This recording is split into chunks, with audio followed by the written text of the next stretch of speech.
வணக்கம் Rudra astro TV channel நேர்களே, நான் உங்கள் அன்பான சயின்டிபிக் வேதிக் அஸ்ட்ராலஜர் அஸ்ட்ரோ அரஞ்சி பேசுகிறேன்.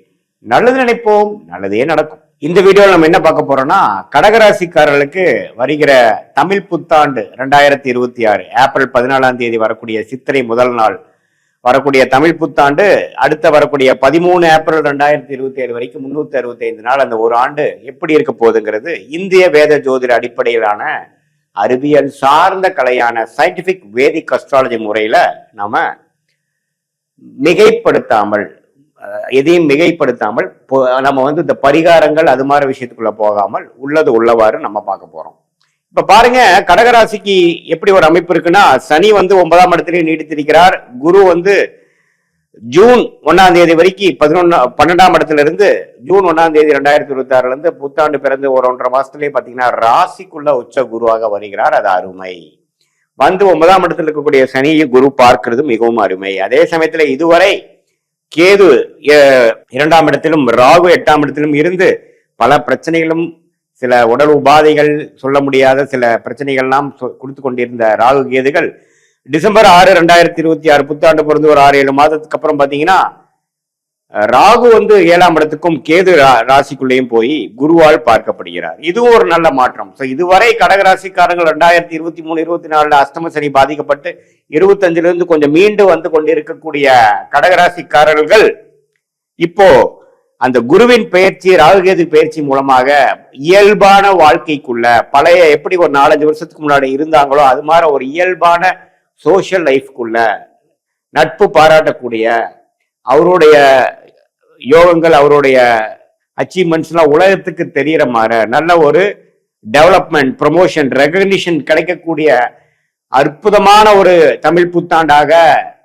முதல் ஜூன் மாதத்திலிருந்தும் அடுத்த வரக்கூடிய டிசம்பர் மாதத்திலிருந்தும் நல்ல மாற்றங்களை கொடுக்கக்கூடிய அமைப்பு கடகராசிக்காரர்களுக்கு 2026 தமிழ் புத்தாண்டுல வருதுங்கிறது நம்ம தெரிஞ்சுக்கணும். முதல் உடல் உபாதைகளால் அஃபெக்ட் ஆகிட்டு இருந்தவங்க, அதாவது சீனியர் சிட்டிசன்ஸ் அதிகமாக சொல்லணும். எங்கப்பா நமக்கு வயிறு பிரச்சனை, எலும்பு பிரச்சனை, ஆர்த்தோ, கேஸ்ட்ரிக்கு, டயபெட்டிஸு, சர்ஜரி, எல்லா பிரச்சனைகளாலும் கடகராசிக்காரர்கள் சீனியர்ஸ், கொஞ்சம் வயசானவங்க, முதியோர்கள்லாம் அஃபெக்ட் ஆனவங்களுக்குலாம் கொஞ்சம் ஓரளவுக்கு இப்போ கொஞ்சம் பரவாயில்ல,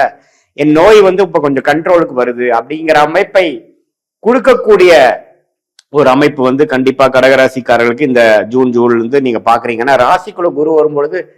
பல பிரச்சனைகள் இதுவரை செலவுகளா போயிட்டு இருந்தது, ஹாஸ்பிட்டல் செலவுகளா போய் கொண்டிருந்து எந்த ஒரு நல்ல ட்ரீட்மெண்ட்டும் நமக்கு கிடைக்கலைங்கிற மாதிரி விரயங்கள், அலைச்சல்கள், நோய்வாய்ப்படுதல், தேவையற்ற டிராவலிங் கொடுத்து கொண்டிருந்த குரு இப்ப ராசிக்குள்ள ஜாதகரை வலுப்படுத்துகிறது, தன்மைப்படுத்துகிறது, கிளாரிட்டி கொடுக்குது. அவர் உண்மையான அவரோட ஒரிஜினல் கேரக்டருக்கு தகுந்த மாதிரி ஒரு அமைப்பை கொடுத்து, தெளிவை கொடுத்து, கிளாரிட்டியை கொடுத்து ஜாதகரை செய்யக்கூடிய செயல்கள் எல்லாத்துலயுமே ஒரு திடம், ஒரு பர்பஸை கொடுக்கக்கூடிய ஒரு ப்ரொடக்டிவான ஒரு விஷயத்துக்குள்ள வரக்கூடிய அமைப்புகள் இந்த மாற்றம் ஜூன் மாதம் 2026 தமிழ் புத்தாண்டு பிறந்து ஒரு 1.5 மாசத்துல நீங்க மெல்லவா பார்க்க ஆரம்பிச்சிருவீங்க. அதுல இருந்து ஒரு 7-8 மாசம் கழிச்சு வரக்கூடிய ராகுகேது பயிற்சியும் நல்ல ஒரு மாற்றத்தையும் கிளாரிட்டியும் கொடுக்குது. பட் இருந்தாலும் ராசிக்குள்ள ராகுகேது வரும்பொழுது நீங்க யாரை சந்திக்கிறீங்களோ அவங்க மூலமா சில பெனிஃபிட்ஸ் வரும். என்னதான் இருந்தாலும் கொஞ்சம் தீர விசாரித்துதான் புதிய தொடர்புக்குள்ளேயோ, புதிய கான்ட்ராக்ட், புதிய அசோசியேஷனுக்குள்ள போகணும். குருவின் பார்வை இருந்தாலும் நம்ம கொஞ்சம் கேர்ஃபுல்லா இருந்துக்கிறது நல்லது. அதே மாதிரி மற்ற கிரகத்தின் அமைப்புகள் எல்லாமே நல்லா இருக்கு. ஸோ கடகராசிக்காரர்களுக்கு ஓவராலா சொல்ல போகணும்னா ஒரு கேம் சேஞ்சரான, உடல் உபாதைகளை நீக்கக்கூடிய, கடன் பிரச்சனைகளிலிருந்து வெளியில வரக்கூடிய சிரத்தையான ஒரு வாழ்க்கையை அமைத்து கொண்டு இதுவரை நம்ம செய்த டேமேஜ் கண்ட்ரோலை செய்து அதிலிருந்து மீண்டு வருவதற்கு என்ன ஒரு காரியங்களோ அதுல திடமா செய்து நம்மளுடைய மிஷன் விஷன்ங்கிறதை தெரிந்து தேவையற்ற செயல்களையும், தேவையற்ற செயல்பாடுகளையும், தேவையற்ற பொருள் விரயங்களையும் தவிர்த்து போக்கஸ்டா வாழக்கூடிய அமைப்புக்குள்ள நாம கடகராசிக்காரங்க வராங்கிறது நம்ம தெரிந்து கொள்ள வேண்டும். சரி, இது பொதுவான பலனே தவிர உங்களுடைய பிறந்த தேதி, பிறந்த நேரம், பிறந்த ஊரை வைத்து வரக்கூடிய ஜென்ம ஜாதகத்தை திருக்கணித பஞ்சாங்கம் போட்டு நம்மளுடைய 18 வருட சயின்டிபிக் வேதிக் அஸ்ட்ராலஜி முறையிலான அனுபவத்தை யூஸ் பண்ணி எந்த லக்னத்துல பிறந்தீங்க, அந்த லக்னாதிபதி எப்படி இருக்குது, நீங்க கடகராசியா இருந்தா ஆயிலி நட்சத்திரமா, பூச நட்சத்திரமா அல்லது புனர்பூச நட்சத்திரம் கடைசி பாதத்துல பிறந்தீங்களா அப்படிங்கறதெல்லாம் முழுசா ஆராய்ந்து ஒரு கிரகமும் எப்படி இருக்குது, அந்த கிரகங்கள்லாம் இப்போ நம்ம சொன்ன கோச்சார் அமைப்புல டிரான்சிட் அஸ்ட்ராலஜில எது மாதிரி அமைப்பு கடகராசிக்காரர்கள் கொடுக்க போகிறதுங்கிறதெல்லாம் துல்லியமாக சேர்த்து வைத்து பார்க்கும் பொழுது அடுத்த வரக்கூடிய ஷார்ட் டேர்ம் எப்படி இருக்கு, அடுத்த வரக்கூடிய லாங் டேர்ம் எப்படி இருக்கு, எது மாதிரி விஷயங்கள் நமக்கு கரெக்டான ஒரு அமைப்பா கொடுக்குது, எந்த நேரத்தில் நமக்கு டேர்னிங் பாயிண்ட் வருது, எந்த நேரத்தில் அடக்கி வாசிக்கணும், எந்த நேரத்தில் வேகமா போகணும், எந்த நேரத்தில் வேலை மாற்றங்களை எதிர்பார்க்கலாம், எந்த நேரத்தில் இருக்கிற வேலையை மெயின்டைன் பண்ணிக்கிறது நல்லது, எப்போ குழந்தை விஷயங்கள், குழந்தை பேர் எதிர்பார்க்கிறவங்களுக்கு குழந்தை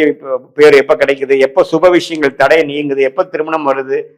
இது மாதிரி கலப்பு திருமணம், காதல் திருமணம் விஷயங்களா இருந்தா எப்ப கைகூடக்கூடிய அமைப்புகள் இருக்கு, பெற்றோர்கள் சம்மதம் கிடைக்குமா,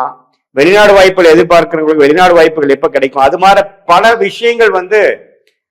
சயின்டிபிக் வேதிக் அஸ்ட்ராலஜி முறையில எதையும் மிகைப்படுத்தாமல் பரிகாரங்கள் அது மாதிரி விஷயத்துக்கு போகாமல் உள்ளது உள்ளவாறு நாம அதை நம்ம பார்க்கும் பொழுது கண்டிப்பாக நம்ம இதுல எப்படி ஒரு கடகராசிக்கு இந்த ஆண்டு கிரகம் மாத கிரகங்கள் செயல்படுதுங்கிறது அதையோட சேர்த்து நம்மளுடைய தசாபுக்திகளும் சேர்த்து வைத்து பார்க்கும் பொழுது யோகமான தசாபுக்திகள் போகும்பொழுது நான் சொன்ன பலன்கள் இன்னும் கொஞ்சம் தூக்குதலாகவும், ஒரு சுமாரான உங்களோட லக்னத்துக்கான தசாபுக்திகள் போகும்பொழுது நான் சொன்ன பலன்கள் கொஞ்சம் குறைவாகவும் இருக்குங்கிறத நம்ம எடுத்துக்கணும். பட் என்னதான் இருந்தாலும் உங்களுடைய சுய ஜாதகத்தை பார்க்கும் பொழுது இன்னுமே துல்லியமான பலன்கள் போத் ஷார்ட் டேர்ம் என்ன, லாங் டேர்ம் என்ன, அடுத்த வரக்கூடிய காலகட்டங்கள் எந்த மாதிரி திசையில நம்ம வாழ்க்கை திரும்ப போகிறது, வேலை வாய்ப்பு, தொழில், படிப்பு, உயர் படிப்பு, குழந்தை பேரு, உடல்நல பிரச்சனைகள், கடன் தீர்வது, இது மாதிரி வாழ்க்கையில என்னென்ன விஷயங்கள் நமக்கு கிரிட்டிக்கலாக இருக்கிறதோ அதுக்கு வேணுங்கிற டைம்லைன்ஸ்